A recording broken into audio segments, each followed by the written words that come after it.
All right, good evening, everyone. Welcome to the Monday, January 22nd, 2018, regular meeting of the Falls Church City Council. If you would please rise for the Pledge of Allegiance.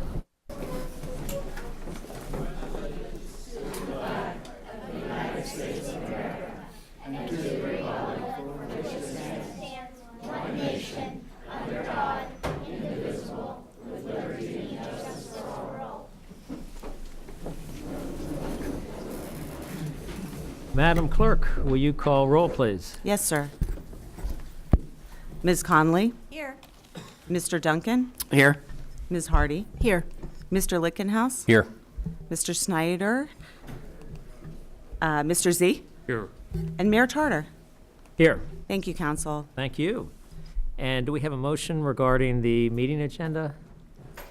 Mr. Mayor, I move to adopt the meeting agenda. Second. All in favor? Aye. Opposed, abstentions? The ayes have it. Are there any proclamations or special presentations this evening, Madam Clerk? No, sir. All right, didn't seem so. How about any oaths of office to administer to new boards and commission members? I don't believe so. All right, that sounds good. Let's keep rolling. Why don't we go on to receipt of public comment? How about the written comments, Madam Clerk? Yes, we received a letter from Isabel Davis of 311 North Van Buren Street, who wrote about allowing ownership of certain exotic animals in the city. Jeff Farshon of 118 West George Mason Road wrote about net neutral municipal fiber broadband networks. Ellen Salisbury from the Broadway condominiums at 502 West Broad Street requested streetscape improvements at 500 West Broad Street. Bob La Jeunesse wrote about the pitfalls of brick sidewalks in winter. The Arts and Humanities Council and VPAS provided comments on the Broad and Washington project. The Tree Commission forwarded a memo regarding tree canopy requirements for George Mason High School. Mike Hannikin of 700 Poplar Drive asked the city to increase the offer for the Fellows property. Stephen McCarthy of Global Phone, 137 North Washington Street, wrote in opposition to spending money for a downtown plaza park. Gary Henry, owner of Dominion Camera, wrote about parking issues near his business and the Plaza Park. Carolyn Albert, owner of Orpheus Records, wrote with concerns about the proposed downtown Plaza Park. Jeff Jeffrey, president of Q Recording Studios, 109 Park Avenue, provided additional comments about the downtown Plaza Park.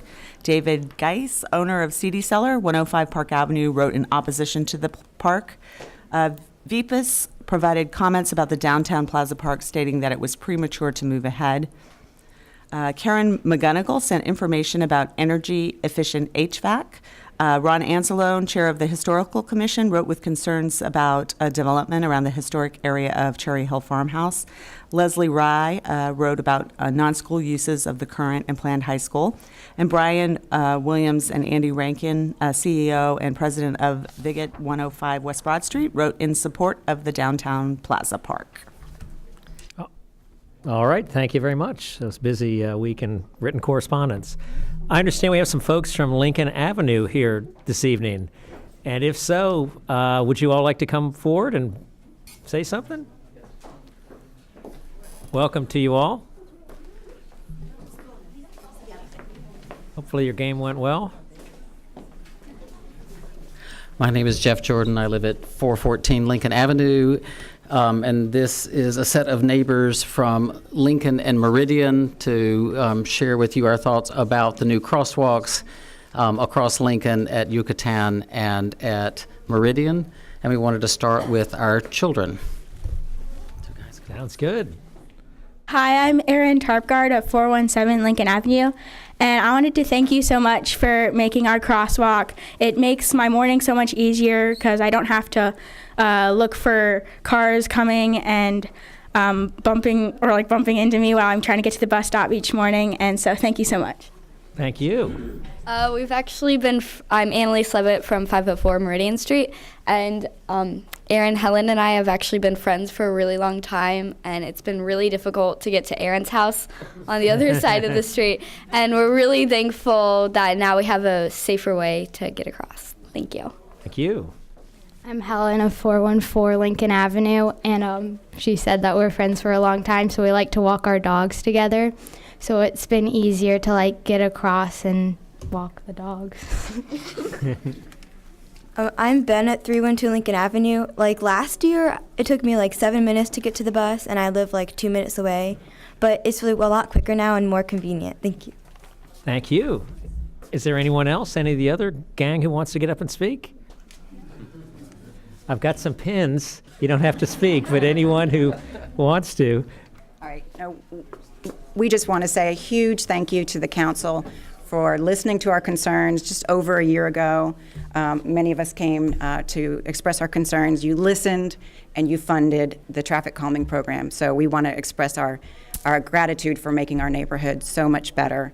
The crosswalks have been a vast improvement. It's a great first step for pedestrian safety in the Lincoln Ave area, and we look forward to more in the future. And I also wanted to give a compliment and thank you to the city staff. Jeff Sykes was the traffic calming program point of contact, and he was wonderful to work with, very responsive, and spent time explaining things to me. So thank you to Jeff, and thank you to the council. And do you want to close it out there? And Hannah and I have been residents for 24 years now on that street, and it is so much better to be able to sleep at night, to get up in the morning and not worry about our children as they cross the street. That's been a very popular crosswalk, and for anybody who's been in that situation where you're worried about hearing screeching cars and other kinds of things, it's bad visibility. It really makes a difference for our state of mind as parents. We hope the city will keep looking around the city at other places as well as in our neighborhood. Lincoln remains a very fast-paced street, but really, really thank you for having listened and done something about it, because we all rest easier now. Thank you. Thank you. We really appreciate you coming out tonight, and first off, last year for bringing it to our attention. As you probably know, traffic calming is a major commitment of this council and has been for some time. So for us, it's great to actually see it put in action, but we're going to working across the whole city and trying to do as much as we can, as quick as we can, to make this city more walkable and vibrant and safe for our kids and families. So thank you again for coming out. And if any of the kids want to get some pins, Falls Church pins, why don't you come on forward and we'll give you a handshake.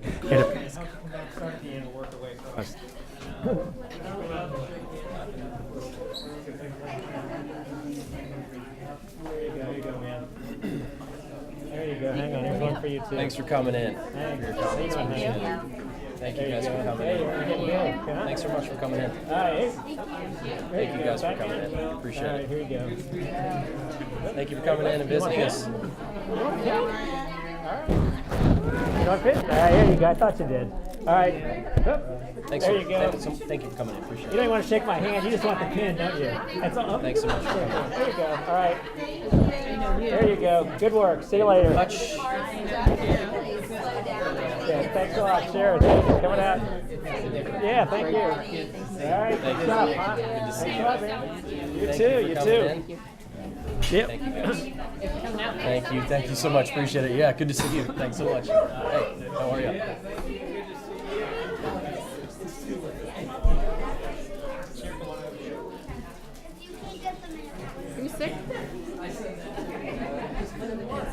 Yeah, it's fine. You sure it's not for you? All right, does anyone else want to say anything before everyone takes off? You're welcome to if you'd like to. She had a question. Sure, Miss Hardy? While we're on the topic of traffic calming, I wanted to, I guess I'm getting a little ahead of myself from council request. How are we doing against the $200,000? I think that was a surplus from FY17 that we put into traffic calming. Have we expended all of it? Do we have more in that budget? And how is FY19 traffic calming budget looking? Those funds are largely expended, and there aren't enough left to do another significant project. So what we are working on now is the grant-funded projects. The city did receive grant funds. We applied last year, and we received them in the amount of $900,000. So the goal is to tee up several projects that could be approved at one time for efficiency of administering the federal funds that are associated with that grant. So we're not going to allocate any operating funds given that we have the $900K grant? Well, we're putting the FY19 budget together now, and so no decisions on that have been made yet. It is a very tight budget, and we're working very hard on it. All right, anything else? If not, thank you all. We look forward to seeing some more of you guys. Now we're going to open this up to, I guess, your traditional public comment. If you have not filled out a speaker slip and you wish to speak, please fill out one of these red speaker slips, which I think are in the back of the room. If you could, when you come to speak, please state your name and address for the record and keep your comments to 3 minutes. You can either speak now or when your item is called. At the present time, I only have one speaker slip, and that's Barbara Tesner. Welcome, come on up. Thank you. I'm Barbara Tessner, and I live at 307 Chestnut Street, and I'm a member of the Tree Commission. Falls Church is the longest-running Tree City USA in Virginia. At one time, Falls Church had Tree City USA signs posted at the entrance to the city at South Washington Street and Welcome Drive, and at East Broad Street near Seven Corners. Those signs are no longer there. The Tree Commission would like council to support the placing of this sign and perhaps future signs to express the city's pride in our Tree City USA status. We are proposing to post a Tree City USA sign in Cherry Hill Park near the new playground on Arbor Day this April. We were certified at Tree City USA in 1978, the first year this national program existed, and have been recertified every year since. This Arbor Day, Falls Church will receive its recognition for 2017 tree status and celebrate our 40 years of receiving this award. Thank you. Thank you so much, and thank you for your service to our community. Mr. Shields, do you have anything to say about the signs or what circumstances are relating to that? I don't know. We're looking forward to putting the new signs up, but I'll have to follow up to find out what was done with the existing signs. Okay, if there are no other public comment at this time, why don't we move on to council requests? Are there any council requests at this point, Mr. Duncan? Mr. Mayor, I wanted to ask, in response to the letter from Ms. Davis about the keeping of wild or exotic animals, if the Government Operations Committee, which is sort of our equivalent of the General Laws Committee too, I guess, could talk about that topic at either our next meeting tomorrow or the meeting next month. This is not something that I've paid much close attention to at all. I see that hermit crabs are banned in the city. I had absolutely no idea that was the case, and I'm here to confess that the Duncan household are serial offenders of the ban against hermit crabs? Really? So anyway, I think that is a legitimate concern, particularly as the writer suggests that Arlington County's updated their laws, and perhaps we could use their new law as a model for consideration of how our language might be altered. And also, of course, we'd like to hear from staff as to their opinions on whether our current law is necessary, if we could revise it. Thank you. Mr. Duncan, or Mr. Z? Thank you, Mayor. At our last work session, I specifically requested 2 sets of analysis to be performed. The first one, if you recall, is on the various types of special tax districts that are extant and could be of some benefit to us. There are I believe, 5 or 6 different types, and the second one was to have a report on the effort along some of the other WMATA nodes with respect to the kinds of development that are being planned, specifically along the Orange Line in Prince George's County. If the city manager could give us an update at some time soon on the status of those 2 requested pieces of work, that would be greatly appreciated. Thank you. Thank you, Council Member Z. We are working on those, and those 2 in particular, the special tax districts, I think we can have that fairly quickly. A report on transit-oriented development in the region. I need to maybe follow up with you just in terms of the level of analysis that you're looking for that, but we can work on that. Those are very relevant to the work we're doing. The City Council also at your last work session asked for a comparison of the value of proffers that we're receiving typically for projects in the city versus what's happening in surrounding jurisdictions. So that was another takeaway from the last work session. Thank you for all the great work that you do. To Vice Mayor Connolly, then Mr. Lichtenhouse. Mr. Shields, in response to some of these comments, we've got a lot of comments on a lot of different topics tonight, but two of them are specifically streetscape related. Ellen Salisbury's concern about the boxes near the Broadway, and then Bob Lajeunesse on the pitfalls of brick sidewalks in winter. And I'm wondering if they can be assigned to staff to address them. Ms. Salisbury's concerns about the Broadway condominium have to do with, I think, individual buildings being able to care for their own streetscape. And I know we've done that in certain places and not others, and the Broadway is an older development, so they may not have signed any kind of agreement to do that. We actually have entered into an agreement with the Broadway for the maintenance of the planter beds. So we are doing that increasingly for Right. projects across the city. So we can respond to that inquiry. In the La Jeunesse inquiry about brick sidewalks, they are formally, they have been for years, and were reaffirmed as the preferred option in our streetscape standards. But we will communicate with Mr. La Jeunesse and sort of our view of the safety dimension to it and the other considerations that went into that decision. Because I did hear a lot of people also, those few days that it was very icy, how treacherous it was, and that they could not walk on some sidewalks because it's real icy. So I think that's something to keep in mind going forward. Mr. Lichtenhouse. Thank you, Mayor. Mr. Shields, I know the discussion over the marketing of the campus site is ongoing, and we've got some meetings coming up in terms of consolidating that information. There's a lot of work being done at other offices, and I would commend you guys for that effort because I know it's a lot of herding of cats. One small request that I would have, just related to our website as we're out talking to folks in the private sector, there's been some discussion over consolidating all this information in one place related to the high school site. And I was digging around on the internet today on our website, and the campus project is mentioned in 3 separate places on the website, and you actually have to go to city-owned projects under George Mason High School to get to the economic development piece. And I actually like the way that that's laid out, where you've got click this button to hear more about the high school construction, click this button to hear about economic development.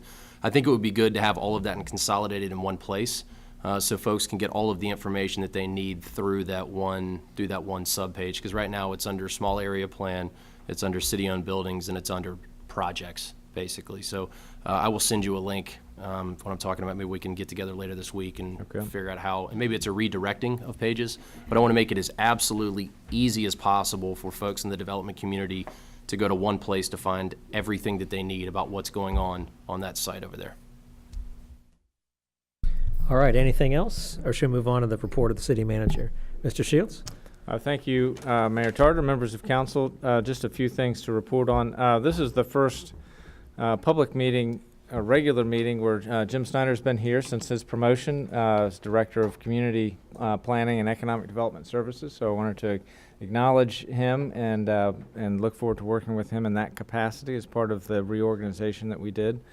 And Paul Stoudert is our Director of Planning, and we'll hear tonight from Carly Aubrey on the proposed future land use map designation and comp plan amendment for the high school campus site. One other, we do have a number of activities that are going on in campus planning. We will pretty much every day for the next next 18 months at least, more than that probably. But we are working on the RFQ, as was discussed at your last work session. We'll be working on the marketing aspects of it. The school construction project, in terms of their procurement on the construction side, that also is advancing, and the committee that is formed to help with the shortlisting of respondents to that, to the school's RFQ, will be having an organization meeting very shortly. So there's a lot of work happening.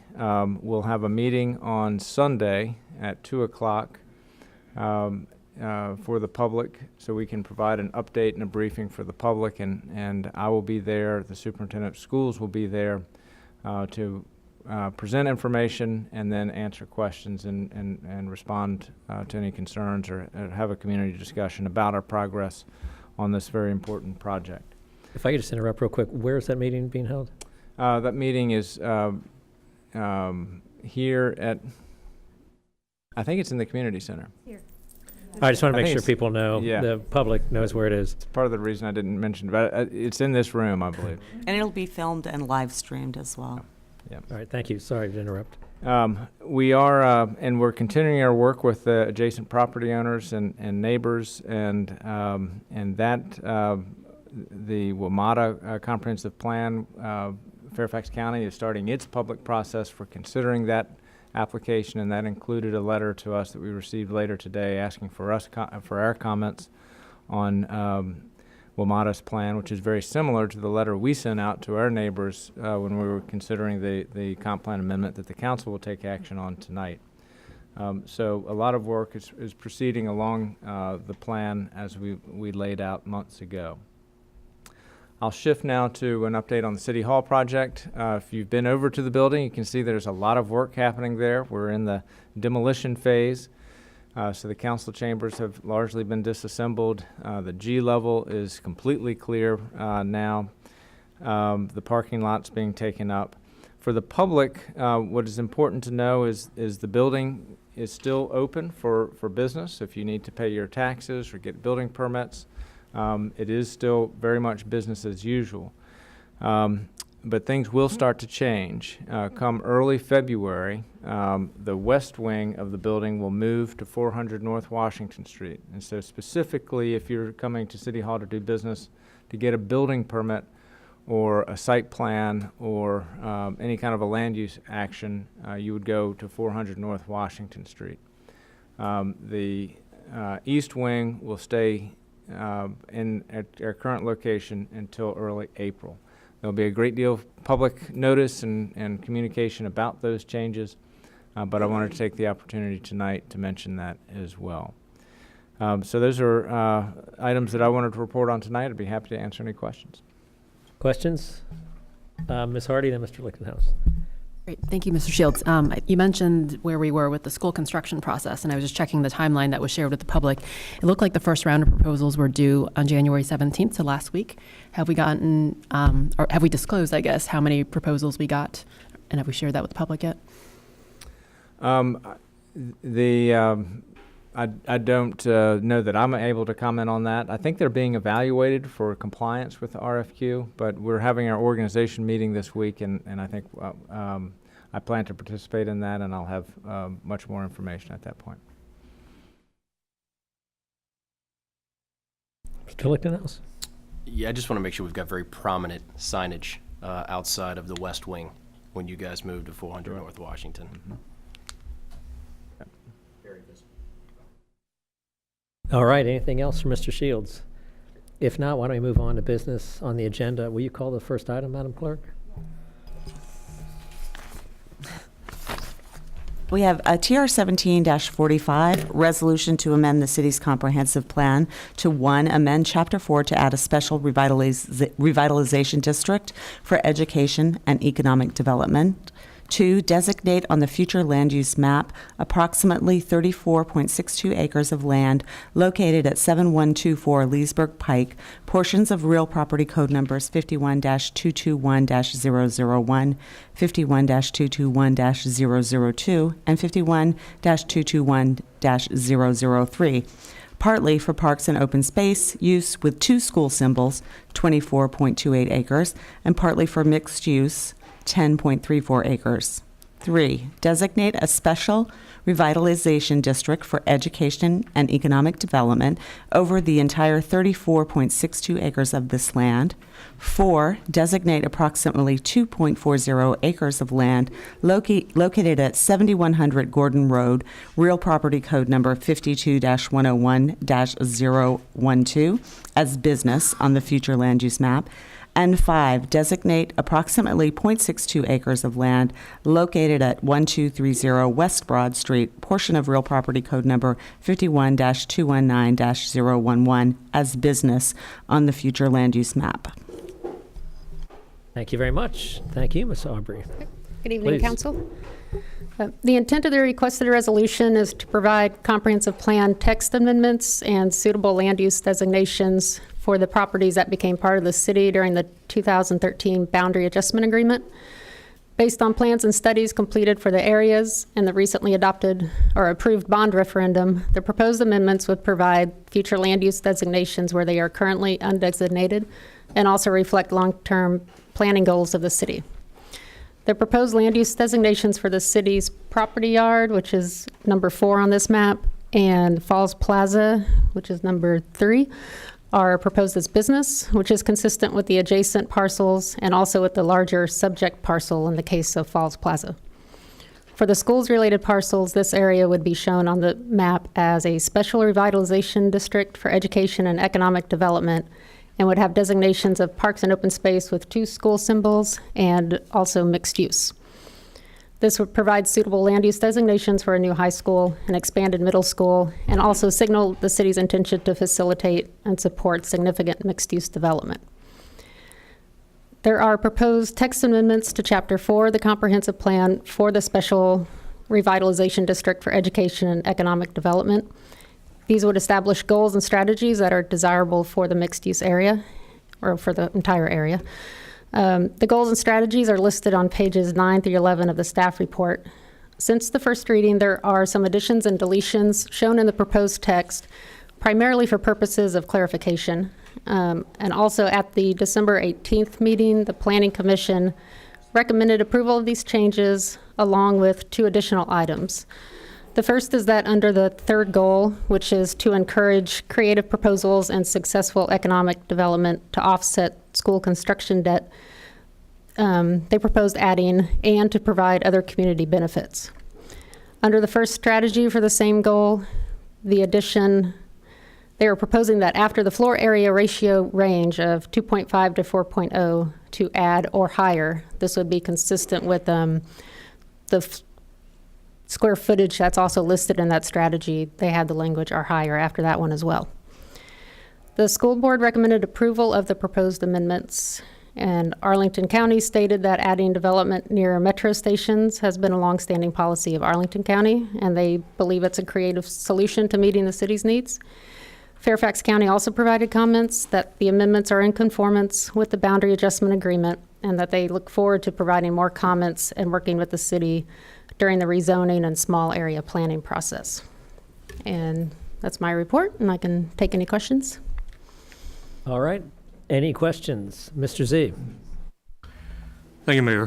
First of all, I want to thank you for all the progress that's been made on this comprehensive plan amendment, and that I think the additions with regard to the improved FAR definition as well as the economic development offset goes to strengthening this document.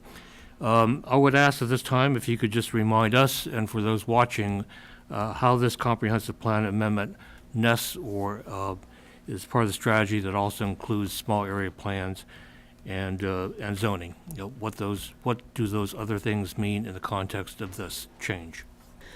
This is kind of the first step in that process, the small area planning process, and the rezoning will build upon and provide more details to what's provided in here. Comprehensive plan language kind of provides the framework and general guidance for what the city wants to see. And during the small area plan and rezoning, and those details will get further detailed, and then also a lot of the studies that have been done for the site that are referenced in this text amendment will be incorporated into those documents as well. Now, this is obviously a very high-level strategic document, even though I do see a lot of details stated here. In the future, as we go forward, and I know it's envisioned that the rezoning plan would be approved at the late stage as we have more clarity on what is being offered or proposed for the site, that if there are some differences or changes or modifications, how would that affect this comprehensive plan, or does it not? We would need to make sure it's consistent. If there is any kind of anything that we wanted in the small area plan or the rezoning that is non-conforming with what we've adopted here, we may need to consider going back and fixing the comp plan language. But I think we've got pretty good language here that's broad and general and kind of fits everything in that we're going to want to see in the future. All right, thank you. All right, Ms. Hardy. Great, thanks. First of all, I just want to say nice work on this. It was a very comprehensive staff report, so I appreciate that. I was also glad to see that we did solicit feedback from our neighbors. The one thing I will note about getting input from Fairfax County is because they were so big, I realized that they have a lot of staff. And so I think combination of making sure we're getting the supervisors staff involved as well as the traditional planning and zoning departments. I see that we got a letter from the planning department, so I want to make sure that we're equally involving the Board of Supervisors, especially the ones who are in that area. That's an important step. My question actually has to do with school and fields. I noticed that we are designated as park and open space with 2 school symbols. Is that how we've done the TJ and Jesse Thackeray designations as well? Yes. Okay, that's all. Thank you. Mr. Lichtenhouse? In the letter from Fairfax County on January 16th to Mr. Shields, they mentioned in the last paragraph, of which approximately 10 acres will be designated for mixed-use development with a potential of 1.5 million square feet. I know that was kind of the general guidelines, but it could potentially be more. Is that an issue that they just are saying could be the potential for 1.5, but if we come back and say, hey, guess what? We're going to go a much higher density because we've got a corporate headquarters coming and it's 2.5 million square feet. Does that present an issue with the County of Fairfax? Okay. All right. Any other questions or comments, Vice Mayor Connolly? Also related to the Fairfax County letter, it was heartening to read that they understand the need for access to the West Falls Church Metro Station and are interested in working with us on that. So I thought that was good to read, and I do appreciate all the work you put into this. It's very comprehensive. Thank you. And I appreciate that the school board also had a chance to look at it. I think it's really important as we go forward that the decisions that we make as the school board and city council, where everyone knows where we are on all sides. So this was a great start to that process, so thank you for doing that. All right, any other comments or questions? Is there any member of the public wishes to speak or address this matter? Seeing none, the matter is closed to the public. Unless there's any further discussion, Mr. Z? Mayor, move to adopt TR 17-45. Do we have a second? Second. Second, all right. Madam Clerk? Ms. Conley? Yes. Mr. Duncan? Yes. Ms. Hardy? Yes. Mr. Lichtenhouse? Yes. Mr. Z? Yes. Mayor Tarter? Yes. Motion carries 6-0. Thank you, council. Thank you very much. And again, thank you to staff and congratulations to Mr. Snyder. Your promotion. All right. Okay, let's move on to the next item then. Madam Clerk? Yes, we have a resolution to, oh, it's not a resolution, is it? It's just approve the task order award of the Mary Riley Stiles Public Library Expansion and Renovation Project under existing contract 0422-15-AFES-BKV to BKV Group Incorporated in an amount up to $880,000. All right, Mr. Shields, do we have any staff report? We do. We have our library director, Ms. Jenny Carroll. We have our project manager, Ms. Kim Callahan. We have our library board members, Mr. DeLong, and I'm sorry, sir, I've drawn a blank on your name. Don Camp, of course. But so we're here to just provide an update. This was discussed at work session, and we'll give a brief update for the public and then respond to any questions. All right, thank you. Thanks. Yes, we're asking approval of the contract to BKV for up to $880,000 for the design and construction administration services of the library renovation and expansion project.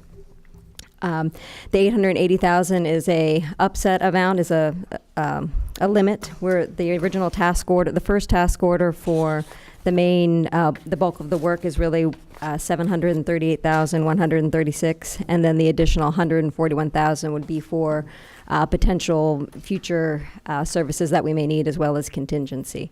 But we wanted that approval for up to $880,000, and nothing in the staff report has changed substantively since the work session. I did add the library pop-up, storytime pop-ups to the public engagement plan as requested.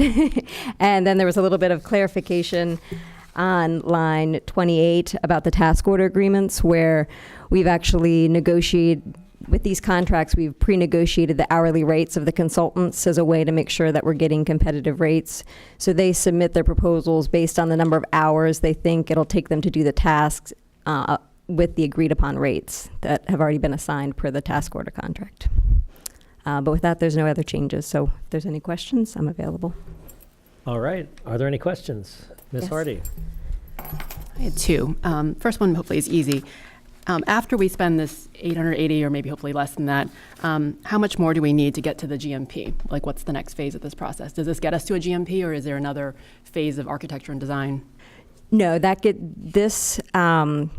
these services are actually design and construction administration services, so it gets us to the GMP, and then it also provides enough for the architect to be on board throughout what's proposed as a 2-year construction schedule, and through the warranty period afterward as well. So after this, it should just be hard costs, actual construction costs. Right. There may be there could be additional soft costs that are outside of the architect, like utility locating services that we may need. But for the bulk of the architectural and engineering design services, yes, this would be the bulk of the soft costs. And then last week at work session, there was some discussion about the possibility of, or at least whether the library staff and board would be open to the idea of not actually keeping the library open the whole time, to both shorten the length of construction as well as decrease the costs. I was wondering whether there's been any discussion, follow-up, or research into that option. Not at this point. What we talked about a little bit after the meeting is kind of understanding what that threshold is for being able to shut down the library. Are we comfortable with shutting it down for a month or 2 weeks? But that is, I think, a bigger discussion with the library board at potentially our next library board meeting. Okay. Mr. Lichtenhouse and then Mr. Duncan. Thank you. So that was one of the points of concern that I had, was just whether or not fiscally it made sense to keep the library open. I mean, 2 years is a very long time, and operating costs as well as what's going to be incorporated into the design, because there will be a component associated with the scheduling of this project in the $880,000 that's being expended.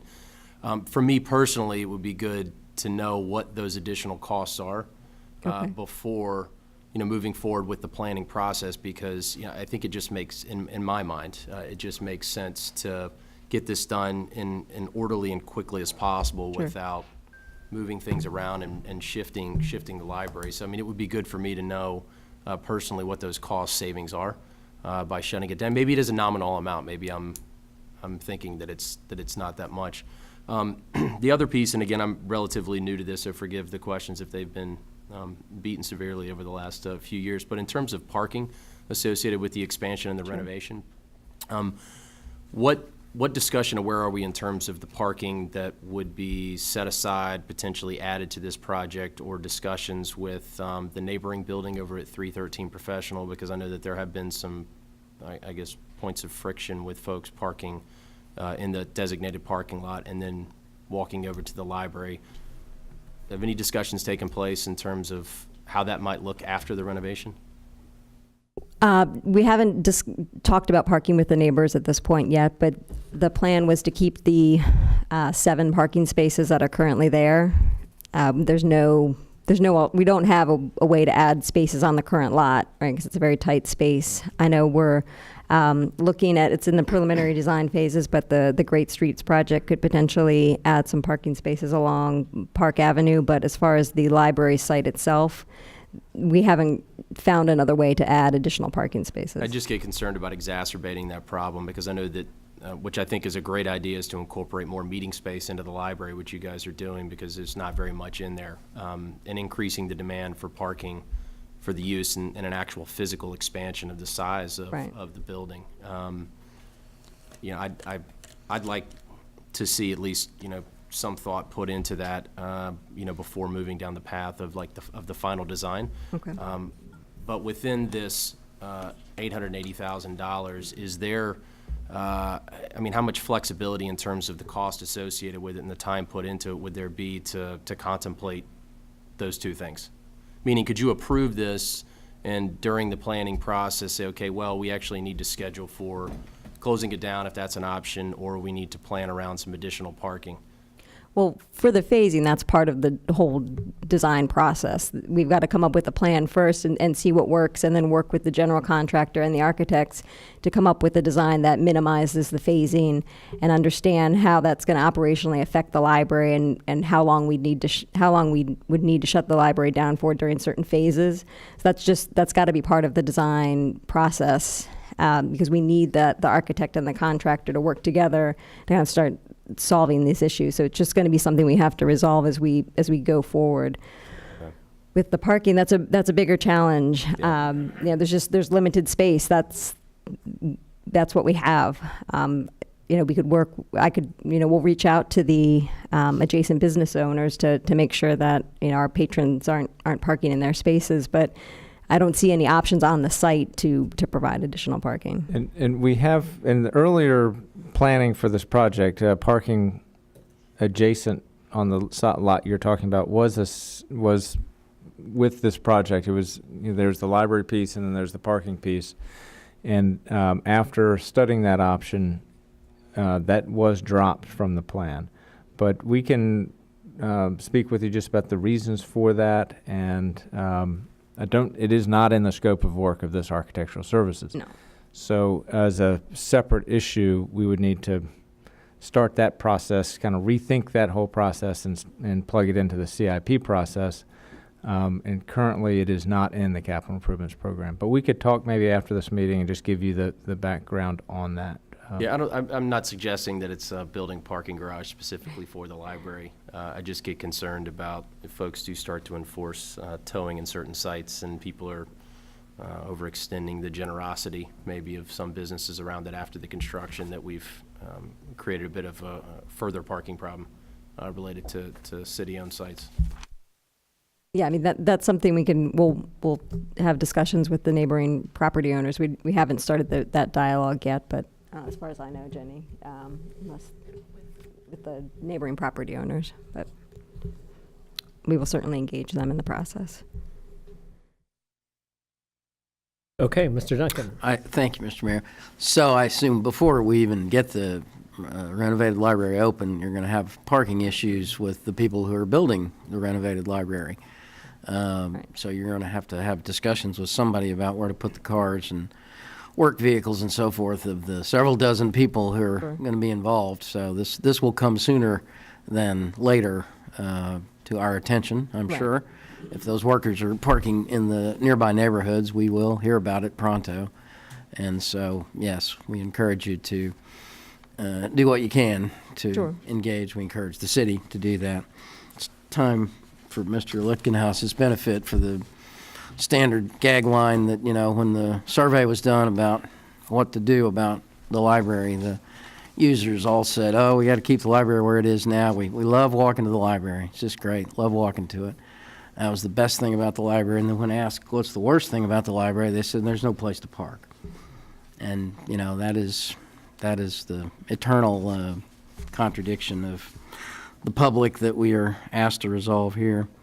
Just one question. On line 105, the $400,000, this is money later down the road, but just for my information, $400,000 is allocated to bond issuance fees. Mm-hmm. That would be about 5% of the total cost of the project. Is that rate of bond issuance fees, is that sort of a fixed rate, or does that get bigger as the number gets bigger? So that does seem like, wow, that's a big number. Does seem. And with the actual fees are closer to about $80,000. The increased dollar amount is something that when you issue bonds, there are oftentimes the ability to issue more bonds in order to get a lower rate and more advantageous terms. And so when Mr. LeCondre was advising specifically on the bond referendum question, he wanted to create a little bit of space so that negotiation can happen, which is sometimes beneficial to the city to have that room. And there's case law around, particularly in counties where finance departments have done that normal procedure and then all of a sudden found out through that negotiation they exceeded what the voters approved in the referendum. So we wanted to avoid that, and that's why we added the approximately $400,000 for bond financing costs. so is it conceivable it could be less than that, or? Yes, it could be less than that. 80,000 is about what it costs for legal and for Davenport to do the issuance. The rest of it would be as part of that negotiation, as I've described. Okay. All right. Well, less would be good as long as we're getting the job done the right way. Okay. Thank you. Any other comments or questions? Mr. Z? Thank you, Mayor. I note with great approval that you've included all the task phases that take us from pre-design to project closeout. That's good thinking to break this down into all the discrete things that have to be done in terms of soft costs. That with regard to the construction, that all these other things have been considered and have been budgeted for, including also the LEED Silver's certification, which is part of what the city promised to do. Can you just tell us, there was one project in particular that BKV undertook, or perhaps more than one, that led the selection of that particular firm, BKV Group, under this particular task order? Well, the back in April of 2015 was when the city solicited for proposals for engineering and architecture firms to provide architectural services to the city, and the thought was that they would hire two architects. One would do City Hall, and one would do the library. That's not how it had to go, but those two firms were selected with these two projects in mind. It was my understanding that when they selected these two firms, that BKV demonstrated that they had the ability to take on a project like this. They had experience in the DC metro area with public buildings. They have a library consultant on board called Kimberly Bolin and Associates, who helps design libraries throughout the country. They demonstrated to the library board that they understood the goals and objectives of the project, and they understood public engagement, which is a big part of this project going forward. They also understood the concern with phasing. They talked about the importance of phasing and making sure we're addressing phasing at each stage of design. I think the other important thing why they were selected is that the project manager, Mark Minetti, also understands historical construction. And while this isn't a colonial building, the deed says that it needs to be of colonial type architecture. He's got a lot of experience in that, and they presented to the board, and they presented some ideas, and it really showed that they understood what the library was looking for as far as what they wanted in the expansion and renovation. Okay, thank you for that. And finally, to echo some of the other thoughts here, that with regard to how you might treat the construction of the library with regard to keeping it open or not, that I ask the library board and the library administration to keep an open mind about that possibility. It is a long process to get to the end of this, with 18 months for design and another 2 years of construction. That adds a great deal of uncertainty in the future, so that I would really not like to see an erosion in the proposed scope for the sake of keeping the library operational in its current location. There are other alternatives that can be thought of. Certainly vacant commercial space in the city, other ways of doing this. I'm not suggesting that you go rent a ground floor in the Broadway, for example, but there are ways of doing this that keeps staff employed throughout this time, and I think it will make this project go a lot faster, a lot smoother, and will stay on budget and deliver either on time or ahead of schedule. So I urge the library board and the library administration to consider that as you go forward with design. Thank you. Any other, Ms. Hardy? This isn't construction specific, but it's actually related to, I think, one of the reasons for the renovation. So I spent some time this weekend with the CAFR. The section in the back in particular, it talks about kind of usage statistics across the city. And so I spent some time actually looking at the library statistics. And what I found was really interesting is actually, while we've had a marked increase in attendance in programs, which I think may be correlated to the number of programs we've had over time, the total number of visits to the library and number of registered borrowers actually been decreasing. And so when I compared those two numbers, I thought it was kind of interesting. Number one, I didn't know whether we had some data issue because some of it just may be a system issue. So I didn't know whether the staff or board has looked at the same data. But second, I thought that the way we're using libraries is probably pretty different. So while increase in programs, i.e. story time, after school activities, those have been increasing. If you take that number away from the total number of visits, that means people who actually come to the library for things that aren't programs has been decreasing. And so I didn't know whether we had any, that's been a point of discussion among the library board or anything that's been raised. Jenny, did you want to take? Okay.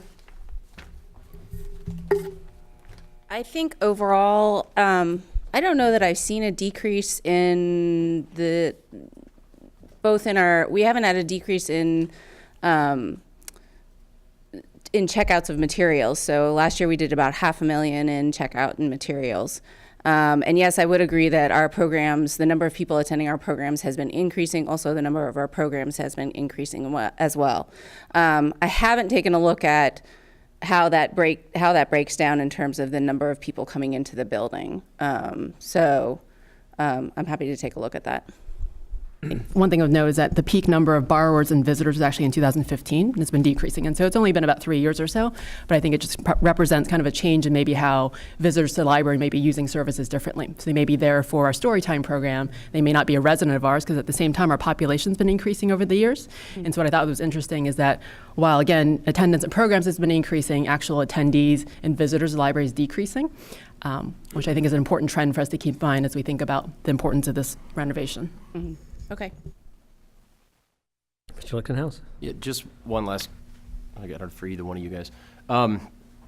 So I'm wondering if it's possible to push off this decision for just a short period of time. One, to look at the design based on some of the concerns that Ms. Hardy raised, as well as a discussion over whether we come right out of the gates deciding to close the library to expedite the renovation or leave it open. And I'll be the first to volunteer because I was just recently appointed to the library board to sit down and review that, to bring forth a very comprehensive plan in terms of, you know, the direction that we go with the library. Even maybe address parking, probably not, but address the concerns over keeping it open, keeping it closed, the design, whether, you know, the path that we're going down right now makes sense for, you know, the way that the library is being used currently. I mean, is that a possibility? Does it put the plans and the speed, and would it make this more costly at that particular juncture? Well, what we've scheduled right now is several public meetings and focus groups to talk about how the city and the residents want to use the library and how they envision this library functioning over the next 30 years, what services they want, what programs they want out of the library. And as far as the phasing, again, we need to get the contractor and architect on board to talk about that before we can finalize it. So I would think if you're nervous about those couple of things, one way to address that would be to authorize me through schematic design, similar to what you did with City Hall, and then we could reevaluate at that point. Yeah, I think that's something that I personally could get on board with.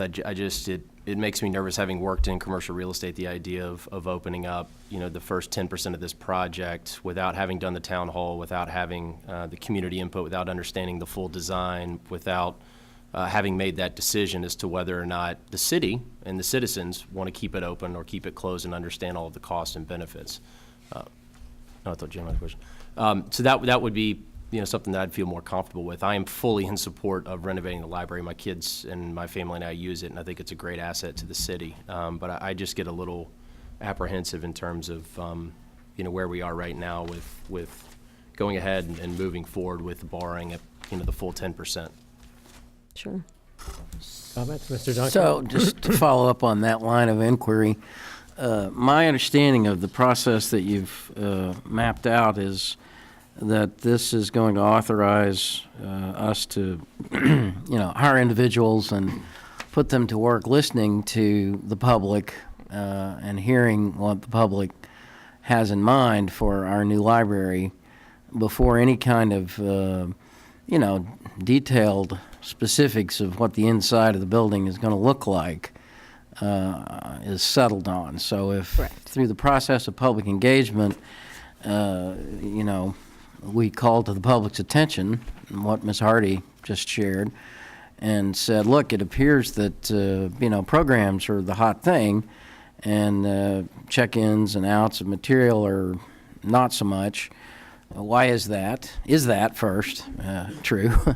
And second, if it is true, is it because, the materials are not as accessible as they might be because the building is, creaky and old? Or should we, as we design the new library, just, allocate more space to programs and less? I think your plans here call for just as much space for the collection as you have now. Well, maybe that's the right thing to do, or maybe it's not. I certainly don't know. Sure. But I'm looking to this process to answer questions like that in some specificity and with with a clock over the shoulder. I mean, I'm all for getting more information about the library and how it's used, but we have been gathering information pretty aggressively since at least 2013. Sure. I recall being invited to the library for a meeting with a consultant where we talked about all these same things, and I feel like if we keep some time pressure on ourselves, that we'll come up with decisions that will be not only useful, but will not cost us more money just through the delay of time. Speaking of the public engagement, did your sessions, one morning and one evening sessions, are those next week or? January 30th and 31st, Okay. so next Tuesday and Wednesday. Tuesday and Wednesday, okay, all right, thanks. Other thoughts we've heard? Vice Mayor Connolly?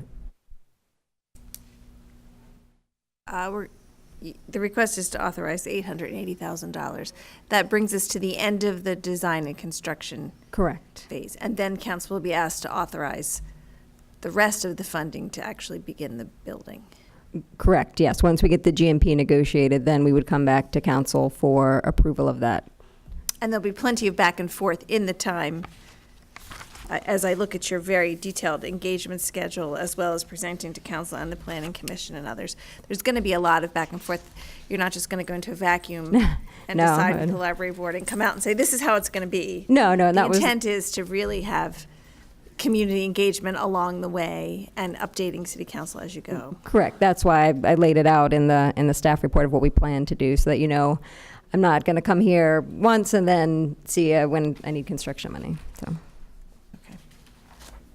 So in that Okay. case, I would like to move, can I make a motion? Yeah, of course you Can I move to approve the task order award for the Mary Riley Stiles Public Library Expansion and Renovation Project under an existing contract with BKV Group, Inc. in an amount up to $880,000? Sure. All right, we've got a motion and a second. Before we move to a vote, I'm going to open it up to public comment. Is there any member of the public that wishes to speak to this matter? Seeing none, the matter is closed to the public. Let's take any additional comments. Are there any additional comments, Vice Mayor or Ms. Hardy? Thank you, Mayor. So I will not be supporting this tonight. Like Mr. Lickinghouse, I share the love of the library. I think my family and I are probably one of the high usage patrons there. We max out our 50 book limit there frequently, and I absolutely believe in investing in the community gem. Where I disagree with this is that I don't believe it's the right time. Just like the conversation we had in the summer when we discussed the modified versus the full CIP, I supported the modified CIP that staff recommended because I believe we were taking on too much at once. And so with the construction of the library plan for 2019 to 2021, which is concurrent with when the high school is going to be constructed, I believe we're taking on too much operational risk. I worry that we're going to be juggling too many balls in the air, and I don't know whether this is the right time. So it's not a matter of priority or value. I absolutely see the value in a lot of these CIP projects. I just don't believe it's the right time.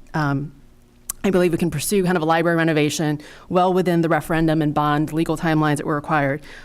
Looking at options like closing down the library to perhaps save some costs, looking at the parking concerns. I just think there's a more pragmatic approach to delay this process. So I can't support spending $880,000 now, knowing that it's going to put us on a path where we have to spend additional money that's going to put the city at more risk. Thanks. Okay, other comments before I move to a vote? Mr. Lichtenhouse? Yeah, just one last comment. I echo a lot of Ms. Hardy's sentiments, and again, I'm a big supporter. My concern also is around timing of this and just some unanswered questions. I would like to make some of the critical decisions up front before spending the money, or at least opening up the spigot to spend money through the design process, so we don't end up in a situation where there may be cost overruns and we end up with something that we're not truly happy with. Is it 6 months? Maybe not. Maybe it's just a couple months. I definitely want to get this project done before the legal limitations expire. I just want to make sure that we are building the right library at the right time with the right specifications. And I'm personally just not there yet, not quite there yet. Other comments, Mr. Duncan? Well, the good news is everybody here is supporting the library, so we should all be happy about that. And certainly the concerns raised by Ms. Hardy and Mr. Lichtenhouse merit, consideration and your close attention as you hope move forward with this process. They are many of the same concerns that have been articulated for half a decade now and were, to some degree or another, aired to the public in the referendum campaign, where the library bond was approved by a substantial majority of the city's voters. And to me, whenever there's a close call, erring on the side of if the public was given the opportunity to weigh in, what did they say? The voice of the public merits serious consideration.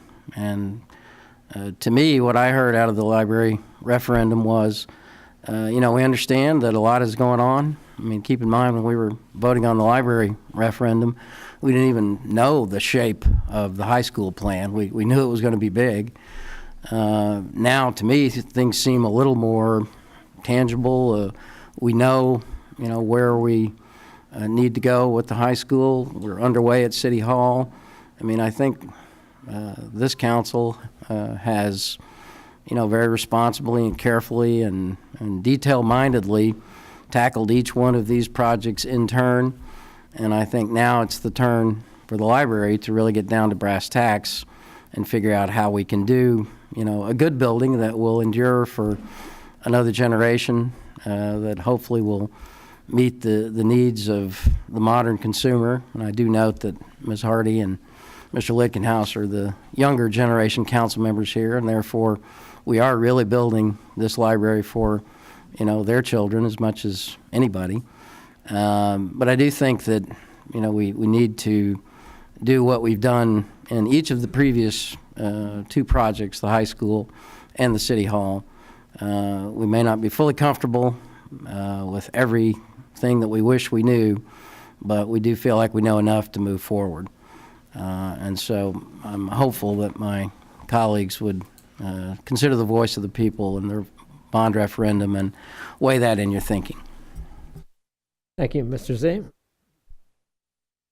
Thank you, Mayor. When this referendum to put the library subject to a public vote came up more than 4 years ago, I voted against it because I thought that we would have a huge school project ahead of us, one which would, as the CFO has put so aptly, in a context that would quadruple, 4 times the amount of debt we currently have.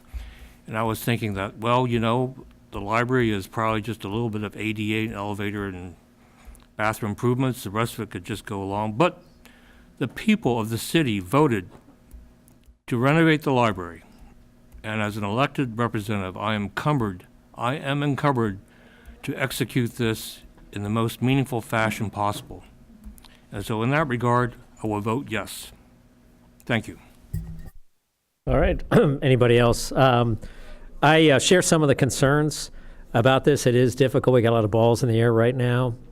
I would like to be better informed. Frankly, I feel like we've gotten to this point without a lot of city council involvement, in contrast to City Hall, where with City Hall, it seems like we were much more involved and informed than we have been. At least that's just my perception. And so going forward, I would like, Council, and I did see your schedule, but I would like to be updated maybe a little more regularly than we have in the past, and also have an opportunity to weigh in on some of these decisions as they're occurring, as opposed to sort of after the fact, like it's been decided that we're going to do this or that. That being said, as my colleagues have noted, the voters have approved this referendum. It is the will of the community, and so I am also going to vote yes for this. Unless there's any other discussion, Madam Clerk? Ms. Conley? Yes. Mr. Duncan? Yes. Ms. Hardy? No. Mr. Litkenhouse? No. Mr. Z? Yes. Mayor Tarter? Yes. Motion carries 4-2. Thank you, Council. Thank you. Thank you all for coming out. All right, let's move on to the next item, Madam Clerk. We have TR 18-07, resolution to authorize the city manager to sign a right-of-way easement agreement to Virginia Electric and Power Company along Lawton Street. Madam, Mr. Shields? Mr. Whitfield, our Director of Public Works, is here, and he will provide a staff report on this. We'd be happy to answer any questions. Welcome. Good evening. I'm going to try and give you a brief overview, if I could, of the reason that we're here with this. So this is brought to us by a consultant who was actually hired by Dominion Power. And this consultant was hired to actually obtain easements so they can do some undergrounding. So the undergrounding is part of the strategic undergrounding program which Dominion has in place. And this does several things. I got a couple of bullet items I'd like to just kind of go over to describe what this is supposed to actually provide for all the residents here. So it does improve, obviously, the reliability of the service itself. They're able to actually provide a faster response time. There's minimal impacts to most of the properties that are actually going to be used for this, because when they do this, they actually do a boring process. They don't open cut. And then the communication lines are also a little bit more simple. There's a point of contact, so you don't stay on the phone for hours trying to get a hold of someone to restore power. And so the process that they go through when they actually do this thing is they'll go through an evaluation process. They take a look and see which one of the communities would actually benefit the most, where do they expend most of their time. And once they do that, then they go into design. And then the easements, which is where we're at right now, they try to obtain all these easements. Once they obtain all the easements, then obviously they just schedule the work and then they begin the construction. So all of Lawton right now, from Broad all the way almost to East Columbia, has been obtained as far as easements, except for 3 properties. And those 3 properties are the last 3 properties which are adjacent to East Columbia. So those 3 properties are why we're here this evening. We own the property which is adjacent to these, which is part of Madison Park. And so we've had internal discussions with our Parks Director, Mr. Schlitt, sorry. I didn't demote you. And he's in concurrence with this. So what we're trying to do with the parks is we're trying to identify, do we have any potential projects that are going to be coming up in the near future? Can we plan around the placement for a transformer? There will be one transformer which is above ground, and then everything else will be underground. And again, this is all done by boring, so there's 2 large pits that are done, and then they actually bore from A to B. And that's about it in a nutshell.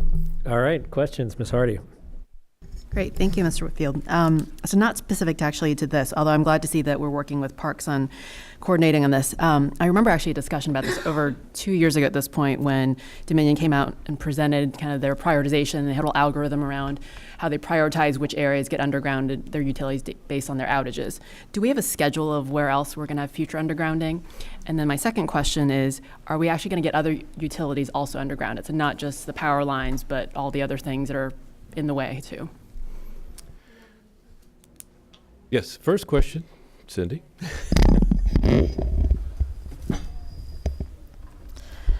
The first phase of the Dominion project has been done, and the 6 projects that are in the city are the ones they're going to do. They're before the General Assembly right now in SCC to get their rates increased so that they can continue to do additional ones. And so each year, as part of the franchise agreement, they give us an update of which projects they will be doing in the city that we don't have any additional reports on yet. And your second part, which is the other utilities, those are the ones that are a little bit more complicated. There's communication lines, and the majority of those will follow. I do not have specifics on this particular one, which ones will follow and which ones will not. And so what they do is once they take the power and it's underground, if, say, one of the communication utilities decides that they don't want to, then they typically will cut the top of the pole off and that utility remains on the pole. They usually do follow suit. I don't know that we've had any cases where they have not followed suit. So once it's implemented, it's usually all of them do. But for clarification, the rate structure is only for Dominion, so there's no compensation for the other utilities, so they're not required to follow suit. So it has to be a collaborative effort between Dominion and the other utilities, usually communication. Got it. So while it helps with power outages, if only Dominion undergrounds and everyone else is still up there, then it doesn't really help with cleaning up our streetscape, right? So what, is there anything the city can do to encourage everyone to go along? Because it doesn't make sense to bore multiple times. Like, it seems like if you're boring once for the power lines, everyone should be on board, and there should be agreement that everyone's undergrounding that stretch. I would agree. But so the question is there anything that we can do to help encourage that, or is that just more of a utility to utility discussion? It's money. I mean, so Virginia Power got a rate increase to pay specifically for this undergrounding program. Verizon and company have not even asked the regulators for that. And they're probably even more expensive to underground than the power company is. Now, Senator Saslow last year, and I think he's doing it again this year, is trying to put in bills that would mandate they do it, but there'd be the offset that there'd be rate increases to cover it. Did not pass the General Assembly last year. See this year. I can say I've seen more and more of the Verizon going underground now instead of overhead. All these large spools with the orange cable on it, that's what those are. That's Verizon. Mr. Duncan and Vice Mayor Connolly. Is the expectation of the residents along Lawton that, they are going to all go at once, do you think? Or you told them, we're going to preserve your power, but, you're going to lose your phone service if the tree falls on the wire that's going to still be up there? Yeah, I'm not sure what was actually, they were told by the power company when they actually that's. approached. I mean, as important as it is to do what Ms. Hardy said, which is important, it's even more important for the city to communicate with the residents of Lawton so that we understand what they were told, because no matter who it was that who it was that told them whatever they told them, people will come to us with, why isn't this all being done at once? Didn't you think of this? This is an outrage. So it would be helpful, I think, to communicate with the folks along Lawton. I mean, we're in pretty active discussions with the folks along Lawton for the last 3 years anyway about other matters. So, I think it'd be helpful to find out from them what they expect and let them know that, we may agree with their expectations, but they may not be achievable. Vice Mayor Connolly. I'm just curious if this affects the Insight project at all? That's proposed there for the corner of Lawton and Broad? No. So I Yes. think in that's a different development. All of the new developments are required to have undergrounding. Right. So will does it go up to the edge of that project? Yes, it does. This is on the opposite side of the street. So it's not on the same side of the street. It's on Lawton, but it's on the east side versus the west side. Okay. But the people that live on the west side are still going to have their power undergrounded. I think this is only on the east side. So just one side of the street? That's the way I understood it, yes. Yeah, the east side of Lawton, their power lines run in their backyards. So if you drive down Lawton, you don't see power lines. The lines are in the back. And that's great for the street, but it does mean the trees fall on the lines all the time. That's why they're undergrounding them. And the west side of Lawton? I think they're accessed by a park, Park Avenue Extended. I'm not sure where they're located. But I'm on not, that I side. couldn't tell you right off the top of my head how they're accessed. But Okay. this line This is on makes the, sense to us, though, because I can't even visualize how half the street's power is going to be undergrounded. The other across the street is not. well, I can probably describe it for you Yeah. right now, but at any rate, It makes sense. yeah. Okay. I'll believe you. Mr. Z? Thank you, Mayor. I applaud everything that you're doing, Mr. Whitfield, and city manager and city attorney to get Verizon, RCN, and Cox to pay some attention to us. That when Verizon undergrounds this, that at the end of this, the citizens on Lawton are going to come to us and say, why weren't the signal lines undergrounded? And I don't want to hear them ask us, were you stupid or merely incompetent? Because we're not going to have a good answer for that. So I ask that you reach out to these companies who understand are making a great deal of money, billions and billions of dollars, that they cannot take care of this little piece of work at the same time. I want them to come back to us and say they won't do it. I want to have something affirmative that says they will not do this. Okay. I don't want an email, I don't want a telephone call. I want a piece of paper from them saying they will not do this. Unfortunately, that would be very easy to procure because this is an issue. I mean, every street that they've done this program on, they've been absolutely clear and adamant on it. But we will try. Got a couple just real quick questions. So as a result of this undergrounding, are any poles going to be removed? Only if all of the utilities are removed from the pole. So at present, none of the poles will come down? No, none Okay. of them. All they do is they actually cut the top of the pole. Got it, but so the poles are still there. How many utilities approximately are on these lines? I don't know the exact number. I don't need the exact number, but just you got Verizon, Comcast, RCN. I mean, you got pretty much probably 4 or 5 different cable providers alone, Yes. right? So it's going to be a challenge to do that. Also, just to confirm, the cost associated with this undergrounding is shared by all ratepayers across the state of Virginia, not necessarily folks on Lawton Street or in Falls Church or anything else. This is a statewide program, and this comes from statewide funding, so there won't be any additional cost. Just out of curiosity, are the folks granting these easements given any compensation? In other words, does Dominion Power, or whatever they call themselves now, actually compensate people for granting an easement across their property? No, there is no compensation. Okay. Is that the reason, you said, I think 3 homeowners refused to grant easements? That is correct. Okay. How deep is the easement? In other words, what's the easement width, 10 feet? 15. 15 feet?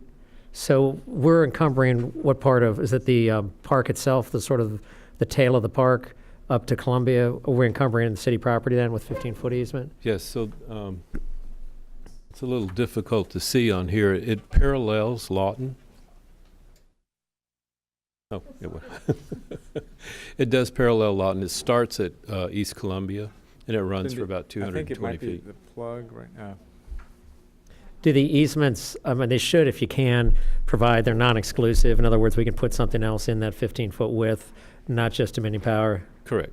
So they do provide their non-exclusive easements? That's correct. So we can still use this for anything that we want. The only thing that they ask is we don't build a structure on top of it, which would be a building or something like that. But if we wanted to allow Verizon, Comcast, everyone else to come through, we could do that within the 15-foot easement area? Yes, we could. Okay. I tell you what would be great at some point is just put some conduit in and let everybody use the conduit. I know that's, I don't know how or if that'll ever happen. Do we do that on our major streets? We do that on most of our projects now. We actually install spare conduit, and the reason we do is if we're doing a project, that's the exact time to do it. So we have future conduit in almost everything that we've done in the last several years. Okay, great. That's all I've got. Why don't we go ahead and open this up to the public? Is there any member of the public who wishes to speak to this matter? Seeing none, the matter is closed to the public. Any additional comments from council? If not, why don't we move to a motion? Does anyone wish to make a motion? Mr. Mayor, I move to adopt TR 18-07. Second. Ms. Conley? Yes. Mr. Duncan? Yes? Ms. Hardy? Yes. Mr. Lickenhouse? Yes. Mr. Z? Yes. Mayor Tarter? Yes. Motion carries 6-0. Thank you. Thank you. All right, next item. We have TR 18-09, resolution authorizing the city manager to amend a lease agreement with North Washington LLC to lease an additional 1,360 square feet of office space for municipal use for a 9-month period at a cost of $17,340. Mr. Shields? So council has previously authorized a lease at 400 North Washington Street for most of City Hall employees. Over that period of time, we have been working to locate the sheriff and police command staff. And so this space became available, and so we would request an amendment to the lease to allow them to move in along with everyone else. There still is one last piece of space that we're looking for one last piece of the public safety team. And we may be coming back to council for that last piece at a future date, depending on where we do ultimately locate them. With this amendment, we will essentially take up all the available space at 400 North Washington Street. So I don't think we'll be coming back for any further requests at this location, but it may be at an alternate location elsewhere in the city. Okay, questions? All right, any member of the public wish to speak to this item? Seeing none, the matter is closed to the public. Any comments from council? Mr. Duncan? Before I make the motion, I just want to express my pleasure that this will create space for me to move everything out of my basement, all my council papers and everything, and I can offload that to this new spot, right? That is in your plans, right? No? Right, it's right behind the office, Phil. We call it a dumpster. Yeah. But, Yeah. I thought that was all going to the Virginia History Room. Oh, yes, well. and then in the dumpster. Then in the dumpster, yeah. The many important things that I've done, I know they're historic, but at any rate, I move to adopt TR 18-09. We have a second. Second. All right, Madam Clerk? Ms. Conley? Yes. Mr. Duncan? Yes. Ms. Hardy? Yes. Mr. Lickenhouse? Yes. Mr. Z? Yes. Mayor Tarter? Yes. Motion carries 6-0. Thank you. Thank you very much. Let's move on to the consent agenda items. Mr. Shields? There are 3 items on the consent agenda. The first is to accept the Falls Church Cable Television Process Forward Report. Recommendation to eliminate the appointment of city government representatives to the Falls Church Cable Access Corporation Board. This would simply document that the council is not making those appointments. The second item is council appointments to the Campus Coordinating Committee for the George Mason High School Campus and Economic Development Project.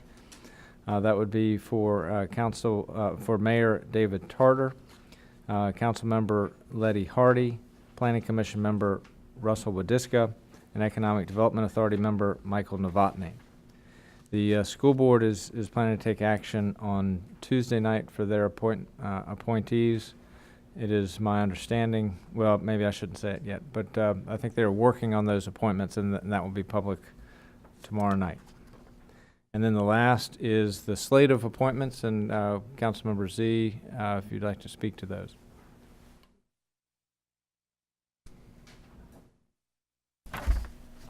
Well, I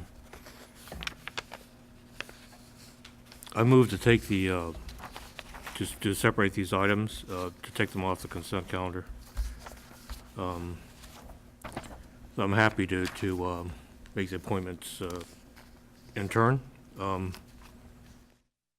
think it is good for the public to know who's being appointed to the coordinating committee, campus coordinating committee on behalf of the city and the 4 members selected.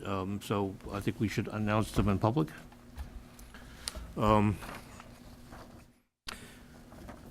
I first moved to appoint the recommended slate of candidates for the campus coordinating committee for the George Mason High School campus and economic development project. They are City Council Member David Tarter, City Council Member Letty Hardy, a Planning Commission Member Russell Wadiska, and Economic Development Authority Member Michael Novotny. Those terms shall commence upon appointment and end on June 30th, 2019, unless extended by formal action by the City Council and School Board. Okay, we have a motion on the table. It's a touch out of order. We have a consent item first, so why don't we go ahead and just take that motion unless the city attorney tells us otherwise? No, I think when someone requests that the items be separated, and you can take them up as the motions are made. Okay, so we have a motion. Do we have a second? Second. Second. Okay, we've got a motion and a second. Mr. Duncan? Just a question. Those of us who still get the packets the old-fashioned way, the other David was written in as the It's choice. a typo. Yeah, okay.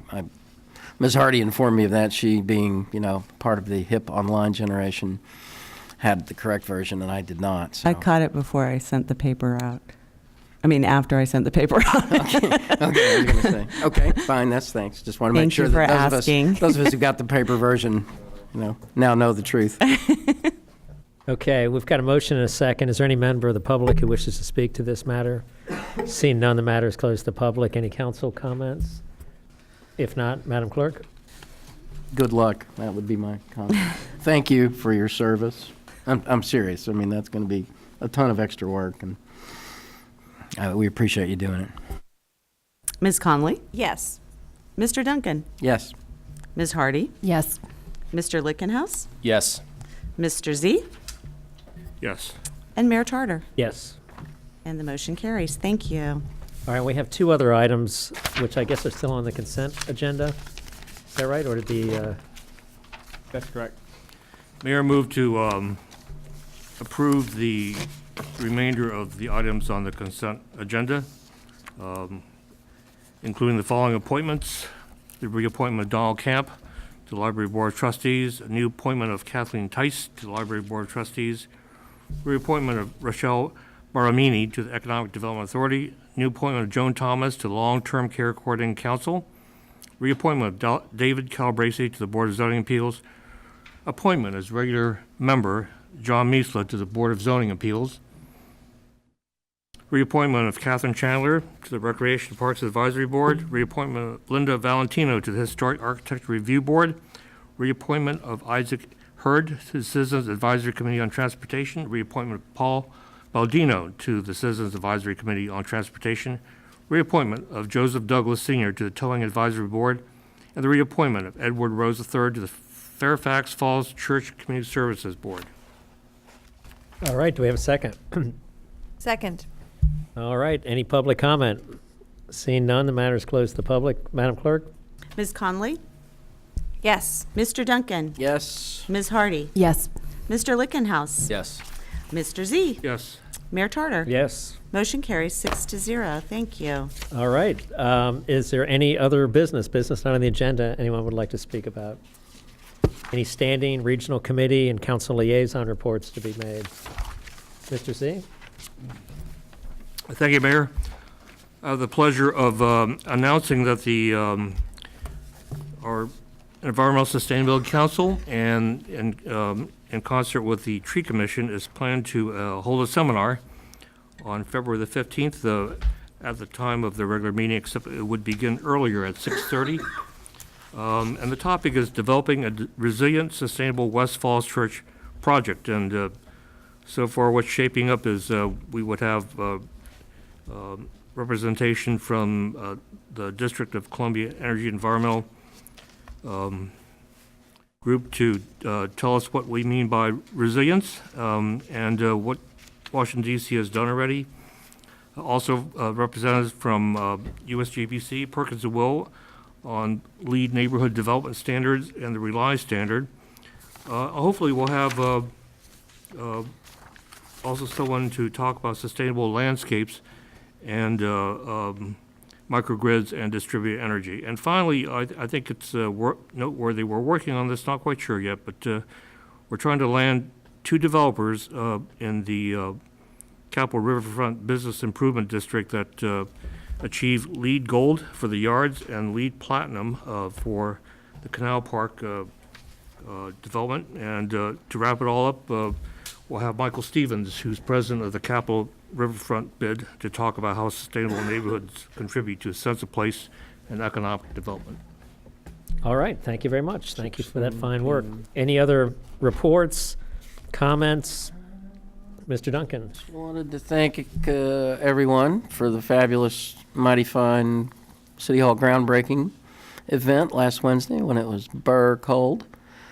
Staff did a great job, and appreciate those of you who were able to come. I know it was a tough morning for anybody with school kids since school was delayed, I think, that morning, but it was really a nice event, and appreciate Mr. Mester for coming and taking photographs. Those were nice, too. So thank you all. We got a lot of work done, almost halfway there, I think, through the morning's efforts. Not really. But anyway, thank you for speaking, Mr. Duncan, and also Ms. Mester for all the great work you've done advancing the project along. Any other comments from folks? Looks like now we have the minutes. Does anyone have any comments on the minutes from January 2nd? Eagle-eyed Duncan, what you got? Didn't see anything on this one, so, Mr. Mayor, I move to approve the minutes of the meeting of Tuesday, January 2nd, 2018. All right, do we have a second? Second. All right. We can do this by voice vote, I presume? Yes. All right, all in favor? Aye. Aye. Opposed? Abstentions? The ayes have it. Anything else to be said tonight? All right, Mr. Mayor, I move that we adjourn.